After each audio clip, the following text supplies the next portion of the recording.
I'm Eric Loy, and welcome to Eric Loy Interviews. On this podcast, we talk to folks from the VTuber community about their channels, their talents, their stories, where they come from, and their plans for the future. We're joined by Luxu Loststar. Hi, Luxu. Hi, how are you doing? I'm doing okay. Why don't you introduce yourself to everybody? I'm Luxu. I'm a fallen angel VTuber and also kind of a newbie on the content creator scene. Just get started here recently, did you? Yep, I Oh, started at the end of January and I've only been streaming for about 3 weeks at this point. well, have you gotten off to a good start, you think? I'd say better than most. I definitely have people who tune in regularly. Well, that's a good start. If you got that base going, then you can always work from there. Yeah. Yeah. When did you decide that you were going to be a part of the VTuber scene? Um, like when I officially committed to it, got the model and everything was probably about summer last year. Mhm. So you thought about it a while before dipping into the pool.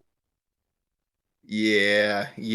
I honestly, my desire to do content creation at all goes way further back than that. Hmm. Um, but either due to financial knowledge or technical reasons or whatever other excuse I came up with, I just talked myself out of it until relatively recently when I decided stop making excuses and just go for it. You got a little older. That's what happens. And then all your excuses run out. You just kind of like, okay, well, I'm going to do it now. And yeah, if you enjoyed yourself since. Oh yeah, it's super fun trying out different games, talking to people. I've actually learned a lot of new strategies from some of my older games just because I've been streaming them. Well, your audience is the entire world, potentially. So one of those folks is going to know what you're talking about and what you're playing. Yep. the uh, the idea of getting online and entertaining and talking to people. You say you had that for a while. When did you start having that form in your head? About 2012.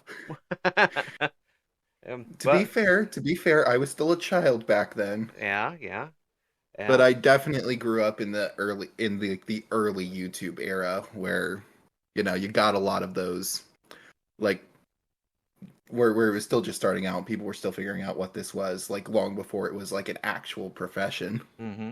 And you had some of the people who were doing gaming online on YouTube at the time. Not a whole lot, not as popular as it's eventually gotten, but there were people on there. Who did you watch? Um, Back then, people like PewDiePie, Smosh, like a lot of the classics. Tobuscus is Ramon I remember. Hmm. Um, I honestly don't remember them all because there were quite a few I watched, yeah, a lot of the older ones who aren't even really doing content creation anymore. Well, at least not that way. A lot of folks who started back then have moved on to other different things online, whether it's um, trying to do skits, comedy skits, or you don't really see that as much anymore. People going on without being a VTuber and playing games and putting it up on YouTube anymore. Yeah. Some kind of gone by the wayside, and I think it might be a fact that you VTubers are kind of knocking them off the pylon, so to speak. Yeah, you guys have kind of taken over a little bit, uh, but it certainly seems to be a an expanding group of people, and it doesn't seem to be getting any smaller. Yeah. Lots of people are trying it, which I am all for. The larger accessibility of the VTubing world now is honestly amazing. I first discovered VTubers around like 2019, Hmm. like just before the pandemic hit, and then That makes you old school in this business. yeah. So I've been following VTubers a long time, but I just only just recently dipped my toes into being one. Well, who are some of the first ones you watched on a regular basis? Ooh, on a regular basis.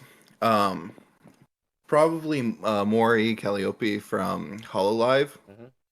Um, I do remember Iron Mouse and a lot of the V Shoujo members, but given what I know of how old V Shoujo is, I guess I was watching them before V Shoujo was a thing. Mm. Yeah, and they've managed to stick around for a while, and that I mean, 4 years is kind of an eternity in the VTuber world at this point. Yeah, yeah, yeah. It's very rare for people to stick around that long. Well, what do you like to do online? What type of games do you like to stream? Um, I've been trying to stream just anything that catches my eye, but a lot of the games I like to play just in general are like very story-driven games, Mhm. ones where I can like connect to characters. I saw some Star Rail on one of your YouTube videos. Oh, Uh, oh yeah, yeah. yeah. The Star Rail stream was fine. I was learning how to play that on recommendation from a few of the chatters actually. I've, Um, what? Sorry. well, no, the game itself, I've seen a few different people do. What drew you to that? Was it the storyline? Um, yeah, storyline, a lot of the characters' personalities, Hmm. also the fact that I actively play Genshin Impact, which is another game by that company, so it wasn't that hard of a transition. Yeah, if you kind of play one, you know the other one a little bit, at least the engine to it. And I've talked to a Kinda. few people who say it's very close, but how close is it between the two as far as gameplay? Gameplay, not really. Oh, Um, Genshin is more of an open world type experience, whereas Star Rail is more of a turn-based combat. mm. So They have they offer very similar like character designs and types of characters, which I think is the draw that overlaps them. do both of them have to? You have to have kind of a group of four or a group of people kind of sharing the same space. Um, well, yeah, you do have like a party, Hmm. but you're controlling all four of those characters. Hmm. Um, Actually, the main similarity between the two games is they're both gotcha games, meaning all the characters and weapons you get are mostly from basically random chance. Yeah, that's where you get the gotcha. Eh, Yeah. and some people are willing to put a little more extra than elbow grease in to get them.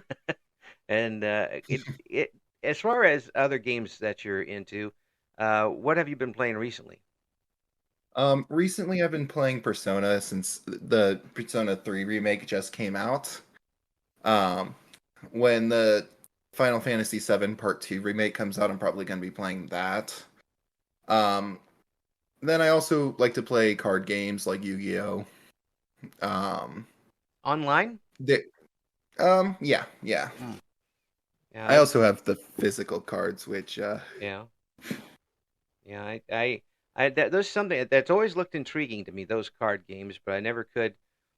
Being an old fella, I can't really get my mind around all the rules and strategies. But it is interesting for me to watch people play because people who know what they're doing definitely have strategies.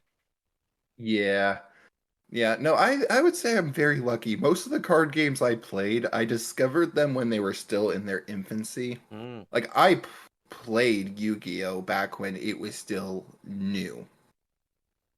And kind of you kind of grew as the game grew with it. Yeah, so I was able to learn the mechanics just as they were introduced. Well, that definitely does help. It's like some people starting off with a very basic online game or a game they get at home and they get all the updates as it goes. They pretty much know the game inside and out by the time it's through. Yeah, Does that happen to you with Yu-Gi-Oh? Pretty much. yeah, pretty much. There were a few periods where I took a break from it, mainly because I was just too busy or um got burnt out or something. Mhm. But as far as the mechanics are concerned, there wasn't really too much. It's more so just the speed of the game has gotten a little out of hand. Well, I do see people going in there and online and like wham bam, thank you, ma'am, the game's over. Like, well, what the heck happened there? And I can't really follow that. But is there a situation where you get in against somebody, say a random person online, and you know very quickly that you're in trouble or that you have the upper hand? Oh yeah. Usually it's my opening hand because my main deck, it I have it designed in a way where it can just keep playing even if it gets stopped. Mm, Um, I've got a bunch of different endpoints for it, but um, I do know when I with my opening hand, if I don't have the cards I need to play, I will lose because I won't be able to keep up speed wise. But if I get even one or two of the combo pieces I need, um, it's just end of the game. now, Uh, there is some chance involved, right? a little bit. It just depends on how much the shuffler likes you. That happens with most card games, no matter where you're playing them. Um, there's a bunch of strategy, but a lot of it is preparation too, I imagine. Yeah, yeah, putting the deck together, testing it. Um there is a lot of playtesting that goes into it. That like I mentioned with my main deck before, that Hmm. deck looks nothing like what it did when I started with it. I just continually updated it like, okay, this card worked, this one didn't, sub out some cards until the entire deck works like a well-oiled machine. Yep. So you have your strategies, you have your deck set up. Yeah. Somebody catches you on the street and wants to throw down, you're ready to go. Probably. I mean, I bust out my old dual disc. There you go, and go from there. Are there any other card games you play besides that one? Um, yeah, I've played most of them. Hmm. There's Magic, uh, Cardfight Vanguard, Digimon TCG, Pokemon TCG, Kaijudo, Lorcana, Future Card Buddy Fight. Hmm. Um, It seems like a lot of the major ones, um, that they're kind of being overtaken by collectors rather than players. Am I right on that? yeah, to an extent. I would say that collectors might be part of the reason why prices are going up. But usually, but then again, prices are also directly tied to how competitive a card is. Yeah. Um, but it's I think it's a little bit of both. There are more and more collectors. Okay, sorry, my entire monitor went dark on me, and That's okay. We're okay. still here. All right, yeah, no, I was worried my power cut out for a second. Oh, geez. No, we're good. Yep. I see folks who are online making entire channels, YouTube channels, out of just opening packs, and I have to wonder whether or not they've ever actually played games for the Um, packs. some for a fact I know do. A lot of the channels that like these packs though are opening them to resell them. Hmm. Yeah, I was a sports card collector for a long time, and I would get frustrated with that. And I wasn't opening for the selling. I was opening because I like the cards. And these days, you're not going to see any of that online. It's all for the resale, which is too bad in the long run, especially when you're talking about a game that relies on the having the cards to play with it. Yeah, yeah. I've always preferred opening the packs yourself over buying singles just because it's a lot more exciting to see what you pull and how you can modify the decks you have. Hmm. It's the original gotcha. Is Oh yeah, so I guess I never really escaped the gotcha genre. I've just moved on to a different form of it. it encapsulated you early on. Yeah, Did I got that gotcha habit. Got that gotcha habit early. about other games that you've been playing online? First of all, have you been able to and do you want to get into collaborations this year? Yes, I want to get into collaborations. The only thing is, I just because I'm still so new, I feel awkward about approaching people and like ask and like, seeking out the um collabs myself. Hmm.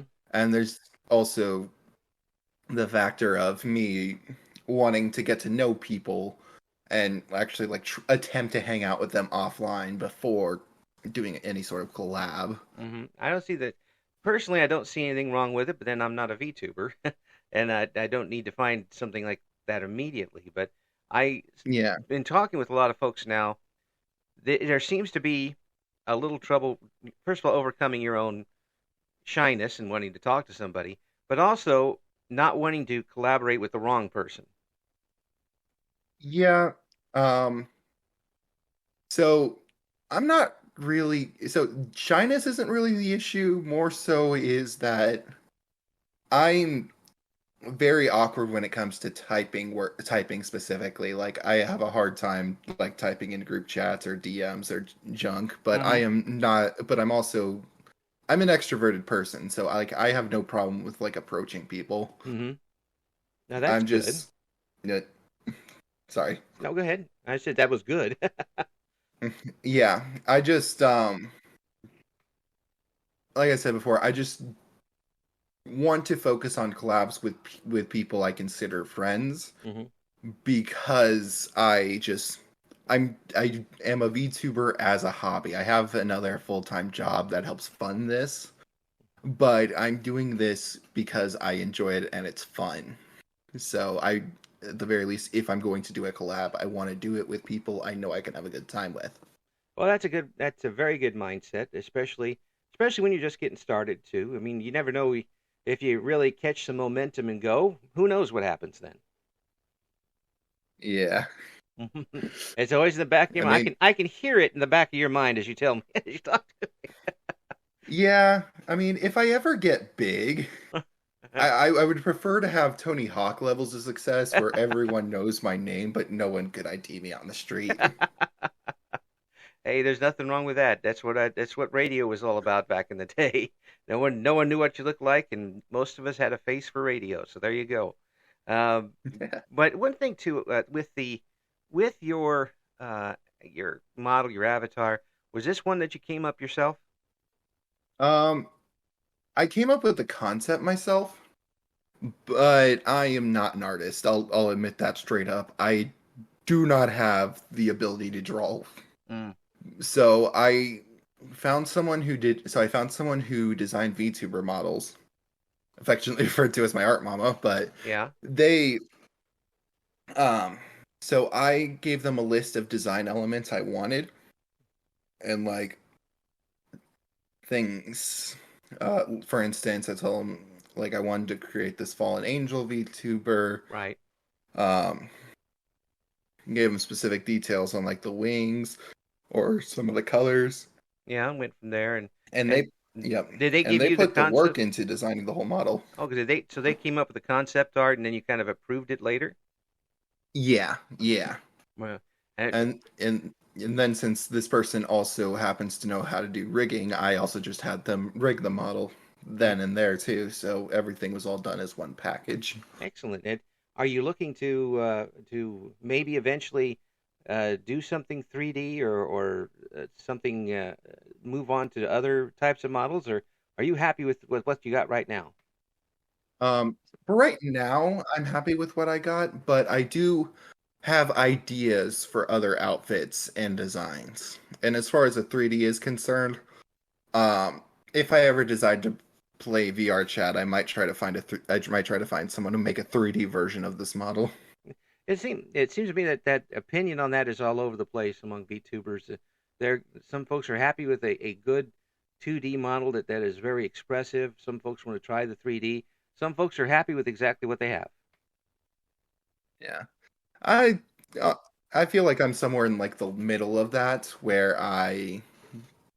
um where I'm happy with what I have. Nothing changes. We're good.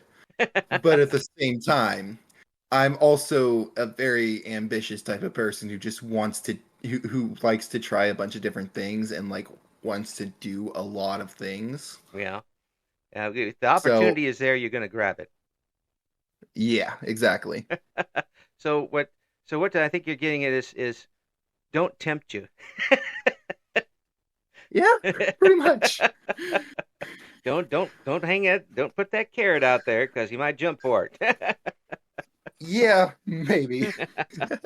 Well, I mean, that's a great outlook to have when you're just a couple of weeks in. Although it also sounds like it's something you took a lot of time deciding on. So it's good that you're able to have this chance. Yeah, yeah. A lot of time and thought went into this.